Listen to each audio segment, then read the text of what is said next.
আমরা কিন্তু কম বেশি সবাই মোটামুটি রান্নাবান্নায় পারদর্শী এবং রান্নাবান্না পারি, যেহেতু আমরা রাঁধুনি। তো আমাদের রান্নার ধরন কিন্তু এক একজনের এক এক রকম। তো আজকে আমি করে নিয়েছি স্যালমন মাছের ফিনেটের ফ্রাই কাম গ্রিল কাম রান্না কাম হোয়াট এভার মনে করতে পারেন। একদম মিক্স আপ করে রেখেছি, রান্নার স্টার্ট করে ফ্রাইয়ের স্টার্ট করে সব কিছু মিলিয়ে। তো আমাদের এক একজনের, যেটা বলছিলাম, এক একজনের রান্নার ধরন কিন্তু এক এক রকম। তো আমরা একে অপরের কাছ থেকে শিখতে পারি দেখে কে কীভাবে রান্না করেছি। তো আশা করি সবাই পুরো ভিডিওটা জুড়ে আমার সাথে সংযুক্ত থাকবেন।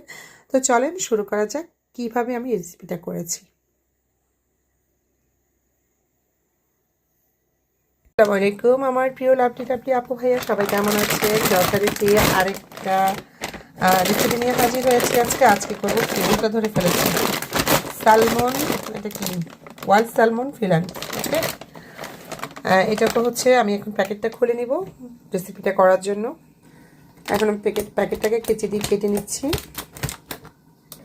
কেটে নেওয়ার পরে প্যাকেট থেকে মাছগুলো এক একে বের করে নিচ্ছি। এই যে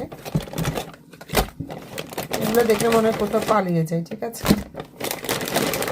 কয়টা করব দেখি, সবগুলোই করে ফেলি। এই যে এভাবে আবার ভিতরে প্যাকিং করা আছে। তো আমি এখন এগুলো, এই প্লাস্টিকগুলো ছাড়িয়ে নিই রেসিপিটা করার জন্য। এটা হচ্ছে স্যালমন ফিশ। এই যে তো হচ্ছে আমি সবগুলো মাছ প্যাকেট থেকে খুলে রেখেছি এবং খুব সাবধানতার সহিত আমি মাছের ফিলেটগুলোকে, স্যালমন মাছের ফিলেটগুলোকে কি করেছি, ওয়াশ করে নিয়েছি। এখন আমি এখানে অ্যাড করে নিব লেবুর রস। একবারে এখানে লেবুর রস দিয়ে দিচ্ছি ইনস্ট্যান্টলি চিপে, আসলে অনেক সফট তো। এই যে লেবুর রস দিয়ে দিলাম। আমি এখানে একটা মশলা মিক্স আপ করেছি, যত স্পাইসি মশলা আছে। গরম মশলা অবশ্যই দিইনি, এখানে একটু কাবাব পাউডার দিয়েছি, হলুদের গুঁড়ো দিয়েছি, মরিচের গুঁড়ো দিয়েছি, ধনিয়ার গুঁড়ো আর জিরার গুঁড়ো। এখন আমি এগুলোর সাথে এটাকে মিক্স করে নিচ্ছি। দিয়ে দিচ্ছি পরিমাণ মতো লবণ। তো আমি ভালো করে সবগুলো মশলা মাছটার সাথে মিক্স করে নিয়েছি। এখন হচ্ছে এটা বসানোর পালা। তো সবাই অবশ্যই পুরো ভিডিওটা জুড়ে আমার সাথে সংযুক্ত থাকবেন। আর অবশ্যই যারা নতুন আসবেন একটা লাইক, একটা কমেন্ট, একটা শেয়ার এবং একটা সাবস্ক্রাইব করে দিবেন। আপনাদের একটা লাইক, একটা সাবস্ক্রাইব, একটা কমেন্ট আমাকে কিন্তু অনেকটা ইন্সপায়ার করে। হাজারো ব্যস্ততার মধ্যে মঞ্চে একটু করে ভিডিও বানাই আর সেটা শেয়ার করি। তো চলেন এখন এটা আমি বসিয়ে দিই। তার জন্য আমি এখানে একটা পাইপ্যান দিয়ে দিয়েছি, তেলটা গরম হয়ে গেছে। আমি এখন দিয়ে দিচ্ছি পরিমাণ মতো পেঁয়াজ, দিয়ে দিচ্ছি টাচ লবণ। লবণটা অবশ্যই বুঝে দিতে হবে, যেহেতু মাছের সাথে ম্যারিনেট করার সময় লবণটা দেওয়া আছে। পেঁয়াজগুলোর সাথে অ্যাড করেছি আদা রসুন পেঁয়াজের পেস্ট পরিমাণ মতো। এটাকে মিক্স করে নিচ্ছি। এক রকমভাবে রান্না করতে খেতে মনই চায়, সবসময় একইভাবে রান্না করি না, আজকে একটু ডিফারেন্ট করে করছি। এখন হচ্ছে আমি এটার মধ্যে ম্যারিনেট করে রাখা মাছগুলো দিয়ে দিব। এই মাছগুলো কিন্তু আমি মোর দেন 1 আওয়ার কিন্তু ম্যারিনেট করে রেখে দিয়েছি। এই যে মাছের ফিলেট বলতে পারেন।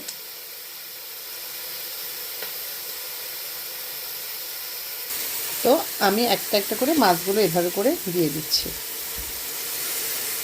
এই যে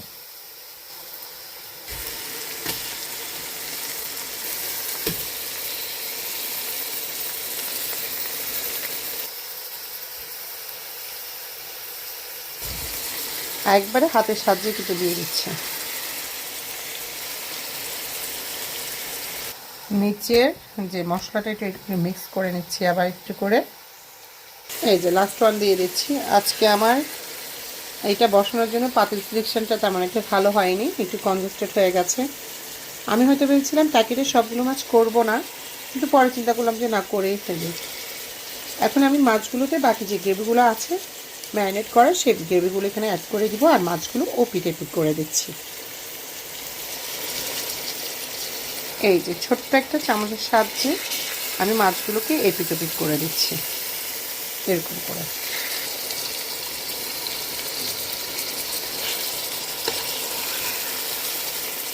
এই যে পিসটা। তো আমি একে একে সবগুলো মাছ এপিট ওপিট করে দিচ্ছি।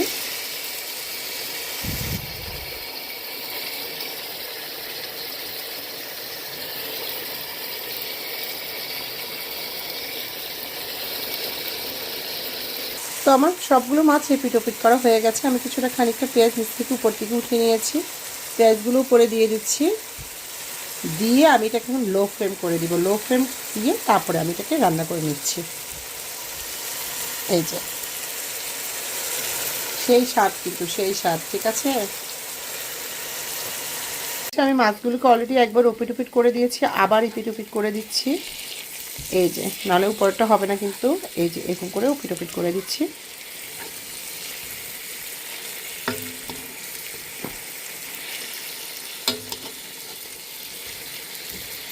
এই যে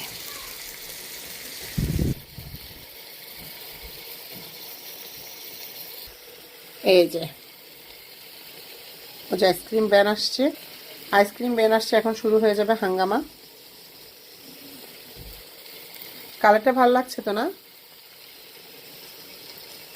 তো আমি এটাকে আবার ঢেকে দিচ্ছি। একবার ঢেকে দিয়ে চুলার আগুনটাকে লো ফ্লেম করে এটাকে রান্না করে নিচ্ছি। রান্নাটা ঠিক ফ্রাই করে নিচ্ছি, রান্না কাম ফ্রাই না। তো আমার হচ্ছে স্যালমনটা হয়ে গেছে একবারে। কালারটা কতটা কি মানে ইয়ামি লুক করছে না? এ পর্যায়ে আমি এখানে একটা দিয়ে দিচ্ছি টমেটো। আমি টমেটোটা অবশ্যই কাটবো না, জাস্ট গোটা টমেটো দিয়ে দিচ্ছি। গোটা টমেটো দিয়ে দিচ্ছি। এরপর দিয়ে দিচ্ছি একটা কাঁচামরিচ কুচি আর কিছু চিলি ফ্লেক্স। দিয়ে দিব কিছু ধনিয়া পাতা। ধনিয়া পাতাগুলো অবশ্যই আমি কাটবো না, এক পাশ থেকে দিয়ে দিচ্ছি যে স্মেলের জন্য। স্মেলের জন্য দিয়ে দিচ্ছি এক পাশ থেকে। এই যে এভাবে করে ধনিয়া পাতাগুলো আমি দিয়ে দিয়েছি এক পাশ করে। আসলে একটু ডেকোরেট করা আর হচ্ছে যে স্মেলটা তো ভালো লাগবে না। এই যে এখন আমি এটা ঢেকে দিয়ে জাস্ট 2 মিনিট রান্না করব। তো হচ্ছে আমার হয়ে গেছে স্যালমন মাছের প্লেটটা। এখন আমি এটা বাটিতে উঠিয়ে নিচ্ছি। সেই মজা হয়েছে কিন্তু। এই যে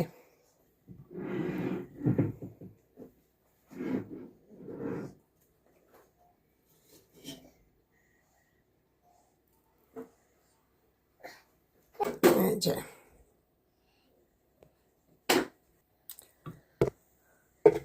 সবগুলোই উঠিয়ে নিব।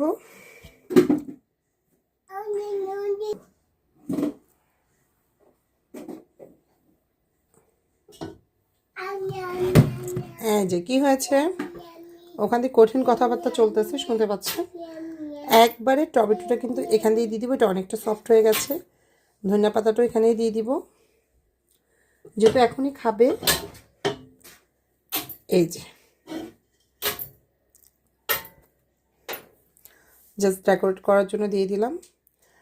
তো হয়ে গেল চট জলদি স্যালমন মাছের ফ্রিটের রান্না কাম ফ্রাই। এটাকে ফ্রাই বলতে পারেন, আসলে একটা দিলেই হলো, খেলেই হলো, ঠিক না? তো সবাই অনেক ভালো থাকবেন, অনেক সুস্থ থাকবেন, অনেক সুন্দর থাকবেন, আমার সাথে সংযুক্ত থাকবেন। সবাইকে অসংখ্য ধন্যবাদ যারা আমার পুরো ভিডিওটা জুড়ে ছিলেন। অনেক অনেক ভালোবাসা সবার জন্য এবং অনেক দোয়া। আল্লাহ হাফেজ সবাইকে। আসসালামু আলাইকুম।